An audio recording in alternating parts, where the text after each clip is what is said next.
All right, welcome to another week of the Coaches Show. As always, thank you to head coach Brent Hoelting for taking his time to sit down with us midweek and recap the Pratt High Greenbacks. The Greenbacks 6-1 after a big win in Clearwater last Friday night. Coach, 42-13 your score, and the Greenbacks now set up for a good Week 8 matchup that we'll get to at the end of this. But recap that game last Friday night for us, and then we'll dive into it.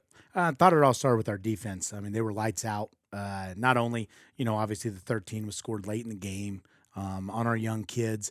So they had de facto shutout. Not only did they have a shutout, we scored 3 defensive touchdowns, and they didn't have a first down until towards the end of the third quarter.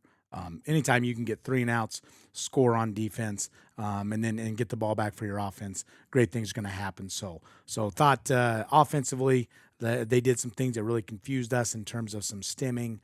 One of those games that I told the kids a lot on me. I played it pretty close to the vest when we got a lead, knowing how well our defense was playing. Didn't as many people as they were blitzing. Didn't want to risk a pick six or a fumble or something like that. So played it close to the vest, probably a little more than I should have to open it up because they were sending 8 every time. We probably should have thrown it a little more, but I thought our defense gave a great effort. Yeah, defense. Those were my top notes here coming into tonight's show was that just the lockdown defense. And it was an odd game in the sense that it wasn't the offense that we've seen all season from the Greenbacks, coming off of that Phillipsburg game where you put up 600 yards of offense. And then this was a game where Clearwater's defense able to keep the Greenbacks in check a little bit, but maybe due to you keeping it close to the vest a little bit, where the defense had to be relied on a little bit more last Friday night. Yeah, and then I told him, I was a little bit upset, and we had penalties that put us behind the chains. But then I looked, and 3 of the 5, we still scored on 3 of the 5 possessions. We had short fields. And if you look at a normal game, if we can score three out of every 5 possessions, we're probably feeling pretty good about it. So in terms of that, we were efficient, but I just didn't feel like we were efficient running the ball. We did not run the ball well. I did think we threw the ball well. Didn't run the ball real well though, and they were doing some stuff on the edges. They were stacking their outside backer and DNs, and they were moving one way or the other, and it was a good learning experience for our kids. We talked about we have rules for a reason, and what we do, we don't block a guy, we block rules, and we have steps, and we kind of got out of our rhythm, weren't taking our steps, and so then they were able to shoot one guy free, and I thought we had a lot of plays, both screen passes and quite a few sweeps and stuff that we were one guy away from breaking it really big. But credit to them, they did a good job of tackling in space, and we didn't break very many. Yeah, and credit to Clearwater. They had some good-sized kids, out there on the field pregame walking around next to them. I thought, boy, they've got some good-looking kids out here, on the field, and it translated on the defensive side of things. Made it tough for the Greenbacks. One of the few times the Greenbacks have been under 100 yards on the night. Leggett had a pretty good streak of 100-yard games going into that ball game. He only had 13 carries for 28 yards, so well below his yards per carry from what we've seen from him. Stick with rushing here. Morrell had 2 carries for 29 yards and Strong 3 carries for 11 yards. So, yeah, nobody really able to get going on the ground for the Greenbacks, and had to put it to the air a little bit. But, again, it still goes back to the offense wasn't needed as much as we've seen in the past where you didn't have to rely on it. Well, and again, it's a great problem, but when you score defensive touchdowns, then the defense gets right back on the field. And so we didn't run a ton of plays. Like you said, we first 2 plays we gained, I think Cade gained 26 yards on his first 2 carries. Yeah. And then, had a couple sack numbers in there that dropped them. Again, they were blitzing everybody. One of them was a really bad play call by me, our second possession. I called a spin pass, and they brought 8, and we don't have enough to block. We just don't. We had a guy running wide open down the field, but we didn't get it off, and that's on me. It was a bad call. We can't protect that. So had that one, and then we had a holding call. We had a false start a couple times on 3rd and shorts. We jumped and trying to get them to jump and get an easy first down. Then we jump, and now we're in 3rd and long. Didn't convert. So we weren't real crisp. So to speak, but again, our defense carried the day, and offense had a great day last week. Defense didn't have as good a day, so that's the great thing about being a complete football team. Like I think we're gelling into is you know, you can take your turn sometimes, and then you hope you put it all together and play your best games for games like Friday night. Yeah, I'll dive into that defense a little bit more. Only allowed 0 passing yards. I don't know that I've seen that since I've been doing the radio. Clearwater not able to complete a lone pass in that ball game. 159 yards on the ground, but the defense, 2 fumble recoveries, 2 INTs, 2 of those being pick sixes from Gatlin and Roop, and then Poor had the scoop and score up the sideline too. So a defensive effort that, again, can't say enough about it and just how well the defense played to give you that 42-13 score, and you look at it and you think, boy, 3 of those were touchdowns. It makes it that much more impressive. Right. Huge. I mean, and like I said, we were able to get to 42-0, and obviously in their league, you know, you guys learned that the running clock is I don't know 45. how many times we said it on air, but we said it a lot off the air too. Why is this not a running clock yet at 35? Yeah, 45 in their league. So, yeah, but we weren't going to run. I mean, we wanted to get our young kids some playing time, and you know, 42. You want to make sure you get the 21 for district points, and then after that, you know, you let your young kids play a little bit and learn a little bit on Friday nights. So again, like you said, our defense was super impressive. You know, and then we put the nail in the coffin with Caleb's last touchdown. You know, we decided, hey, we're gonna go finish this and go to the air, and Creston made a good throw. Caleb was wide open. Caleb made a great cutback, scored.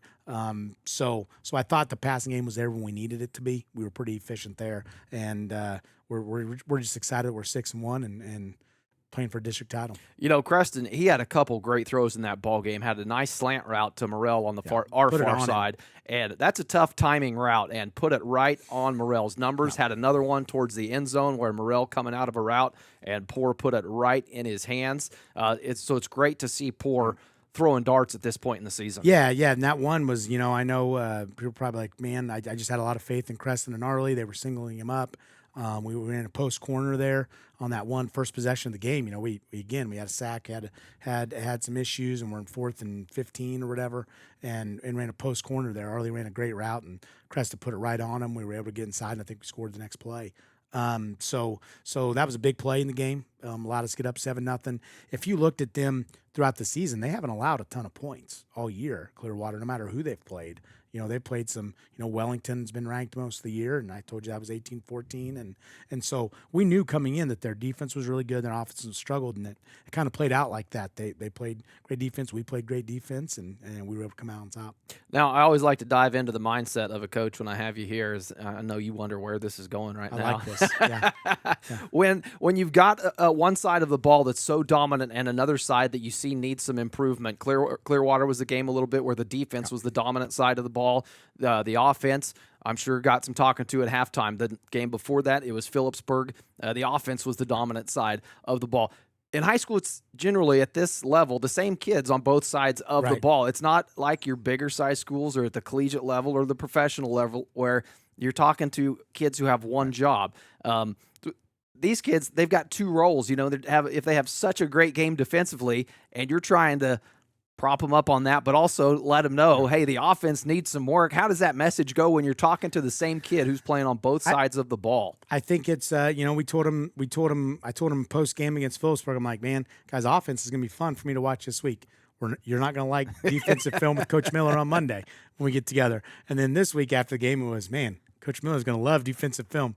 You're not going to like me on Monday when we talk. So we again, like you said, they're kids, they're humans. We all are. We have good and bad days at certain things, and then the looks you get. And I think a lot of it is comfort. We were comfortable on defense. We played fast, and when you play fast, good things happen. And then conversely, on offense this week, we didn't play so fast because they were doing so much stunt and moving stuff that we haven't seen a ton this year. It was a great learning experience for us. Talked about following our rules, and we're able to go back on film and say, hey, if you just follow your steps here, what happens? Oh, then we block that guy, and it's a huge play. It's a touchdown. Okay, so just follow your rules. We have the rules there in place for a reason. Same thing the time before, you know, when we had some trouble with Phillipsburg, people weren't following their rules. We were doing, well, I thought so-and-so, I thought I saw this, and so-and-so was going to do that, so I did this. No. Do your job. And if everyone does their job, if one person doesn't, then we can say, okay, let's fix this. But when you start trying to cover for everybody and everyone's doing everyone else's job, no one's job gets done, and we have chaos. And so I thought both of those sides of the ball are what happened. those last 2 weeks, defense, Phillipsburg, offense against Clearwater. And so you go to practice, you work on it, you fix it, and hopefully have it ready to go Friday night. Yeah, like you said, that's when you hope they come together and you peak at the right time. We're going to get to that here in just a little bit. Before we do, let's finish up with some awards from that game Friday night. Timish Electric Player of the Game in the booth. Generally, this goes to a player, and boy, Caleb Strong was on the ballot for this one, but the defense, man, they shined all night long. So we gave this award to kind of a co-award as the team defense. We don't hand out a defensive award. Maybe we need to start doing that. But our player of the game was the team defense as a whole. It was the best they've looked all season. Again, it was hard for us to choose. We give out awards, and you have three. Usually, if you score a defensive touchdown, you're a lock. And we had 3 different guys score defensive touchdowns. So for our awards this week, we had Scout Team Player of the Week, a kid who, to be quite honest, all the talents there, and I tell him every day, like, man, what we see in practice, like, we didn't bring that out because it's awesome. And you're a varsity football player. Kobe Hughes was our Scout Team Player of the Week. He's doing a great job. Special Teams Player of the Week, again, Levi was perfect on kicks. Put the ball where we needed him to. Levi Tebow, he was our Scout Team Player of the Week. And then Offensive Player of the Week, Caleb Strong had a great game. He scored 2 touchdowns, had a couple big receptions for us, and so we named him the Offensive Player of the Week. And then Defensive Player of the Week. It was a tough one, but looking through the consistency of the game, the leadership that he has shown, it's kind of all year, man. He's drawn the toughest assignment. But I thought Luke Gatlin was always in the right spot. He made a ton of tackles, but he was always in the right spot. He always had our defense lined up correctly. That's his job as the middle linebacker. So Luke's done a phenomenal job this year. Super smart kid, and I was really happy for him to be able to. You're talking about a kid that could be a heck of a blocking back or fullback for us, but just because of numbers, we have to move him down the offensive line. So I was really happy for him that he got to score a touchdown on Friday, but thought he played awesome, and it was our defensive player of the game. All right, Mead Lumber hit stick of the game. I'll give you ours first, and we'll see how close we were on this one. So our Mead Lumber hit stick of the game, I can't remember what quarter it was, but it was one I wrote down at one point. Arlie Morrell coming backside on a blitz. Clearwater was trying to get that pass off, and Fino didn't have a chance. I think he got the ball off, but Morrell came in pretty quickly after that and just put a hit on him. So that one stood out to us enough to take home the Mead Lumber hit stick of the game. That was a good one. Cameron has been lobbying all week. Cameron Cox, he's like, man, come on. I've been like second place. Madden, we brought out the heavy package with Madden in the backfield. I saw that on the goal line. Got to keep you guys on your toes. I know.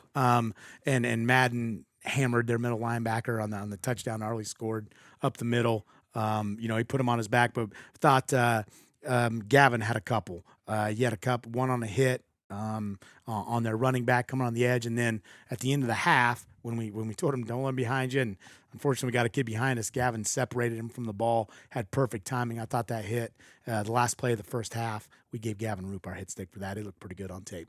Okay, we'll have to go back and watch that one. And then one last one for us, the Farm Bureau fan of the game. The way we're able to bring you these broadcasts on the road at the home games, it's the high school that puts on the broadcasts on the road. It's all Eastus Media production, and there was a lot of Eastuses putting on this production Friday night. Crosby Eastus was running the cam up top, and he did a great job. So he came down as soon as the ball game was over, knowing that we hadn't got to the awards yet, and was really throwing his name in the hat. So Crosby, he was our Farm Bureau fan of the game for the great camera work. Now that you're talking about that, Cannon's, he's over here. He's going to be lobbying next game to be the fan of the game. Yep. Well, that's good. If we've got him lined up, wanting to work, that's a good problem to have. All right, we play Cheney this week. Got that ball game wrapped up, and a big Week 8 matchup here at Zerger Field against a Cheney team that has always been tough. I hesitate to call it a rivalry just out of respect to Cheney when the Greenbacks are 0-5 in the history against Cheney, and I feel like they would take offense if I said it's a rivalry and could point to the scoreboard. So while it may be a big game nonetheless, and I feel like this year no different than any year where a lot of things come down to this Cheney ball game as far as district seeding and really just finding out kind of where you stand. Right. And like you said, they're one of the premier programs in the state. Coach Wehrman's one of the premier coaches in the state. We have had the fortune or misfortune, however you want to look at it. We've had some pretty good teams lately, and they've had some great teams lately. State champion, a lot of state probably would have more state championships if Andale wasn't there, and they're the only one to figure Andale out in the last 6 years. And beat him twice that year. So tons of respect for them. They do things the right way. He is, I've told our kids all week, like, he is going to see where you're weak and he's going to attack it. He's a really good, really smart coach. Their whole coaching staff does an incredible job. They're big, really big, a lot bigger than we are up front. Very, very physical. The quarterback's a specimen. He's 6'4", 205, 210, can run, can throw, and he is the taller kid. He is the hub. He's the guy that makes everything go for them. They're really good up front defensively, very, very good up front. I think they're very strong defensively. No one's really scored much at all on them all year. Even in their losses, they gave up 15 and 20 points. Yeah, and those are to two undefeated teams right. in Holcomb and Hoisington, the only right. two games that they've fallen this year. Right, and they were very competitive in both games and had chances to be in or win both games. So we know they're a really good football team. We know they're one of the best in the state. We think we're a good football team, and like I told our kids, like, you've earned the opportunity to make this a big game. You've earned the opportunity to play for a district title. So now prepare like it and go have fun with it. It's not one of those games you get nervous about or wonder about. High school football changes so much year to year. The old rosters aren't the old rosters anymore. It was a great game last year. We know it's going to be a great game. We're excited. This is Zerger Field, and it's going to be a lot of fun. It is going to be a lot of fun, and we'll end on that. Make your way down Friday night, Zerger Field. Greenbacks take on the Cheney Cardinals. Weather may be a factor. Hope not. If it is, you deal with it. It's high school football, so should be a great game, Coach. As always, appreciate your time, and we'll see you Friday night. Yeah, thank you. All right, that'll do it.